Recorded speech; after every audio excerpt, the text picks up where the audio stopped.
네, 오늘 아침 전해진 북한 관련 소식 다시 한번 좀 정리를 해드리도록 하겠습니다. 대남 군사 훈련을 행동을 보류하는 것으로 결정이 내려졌다는 소식인데요.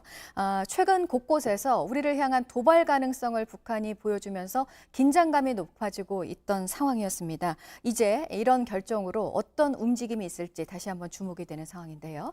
보도국 연결해서 알아보도록 하겠습니다. 이재승 기자, 일단 군사 행동은 하지 않겠다는 거고요. 대남 전단 살포를 할지는 좀 지켜봐야겠네요. 네, 그렇습니다. 이러한 내용들은 북한 노동신문과 조선중앙통신이 오늘 아침에 잇따라 보도한 내용인데요.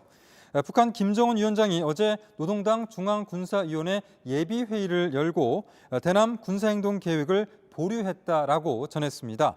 회의는 화상으로 열렸는데 북한이 당 중앙군사위 예비회의를 연 것은 김정은 집권 이래 처음입니다. 앞서 북한 군 총참모부는 지난 14일에 대변인 담화를 통해서 금강산 개성공업지구 군대 전개, 또 비무장지대 초소 진출과 접경지역 군사훈련, 대남 전단 살포 지원 등을 예고한 바 있습니다. 그런데 이번에 이 같은 북한의 강경 군사 도발 계획은 일단 보류될 것으로 보입니다. 특히 북한이 거의 준비를 마쳤다고 보도했던 대남 전단 살포와 대남 확성기 방송 등이 실제 이행할지도 좀 더 지켜봐야 한다는 관측이 나옵니다. 탈북민 단체의 전단 살포를 이유로 김여정 제1부부장이 나서서 남북 간 통신선 차단과 또 남북 공동연락사무소를 폭파하며 남북 간의 긴장이 고조됐었는데요. 이번에 오빠인 김정은 위원장이 직접 예비회의를 통해서 군사 행동 계획을 보류함으로써 이 긴장 국면을 조절하려는 것으로 풀이가 되고 있습니다. 네, 대남 군사 행동 계획을 북한에서 보류했다는 소식 다시 한번 또 전해드렸고요. 그리고 브라질에서는 코로나 관련 법원의 판결이 나왔습니다. 대통령에 대해서라고요. 네, 브라질리아 연방법원은 현지 시간 23일에 보우소나로 대통령과 참모들에게 공공장소에서 마스크를 의무적으로 착용하라라고 명령을 했습니다. 이를 어기면 2,000헤알, 약 46만 원의 벌금을 부과하겠다라고 밝혔는데요.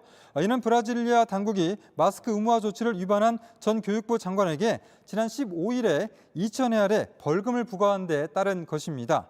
베인트 라루비 전 교육부 장관은 마스크를 착용하지 않은 채 친정부 시위에 참여해서 대통령 지지자들과 뒤엉키는 모습이 목격된 바 있습니다.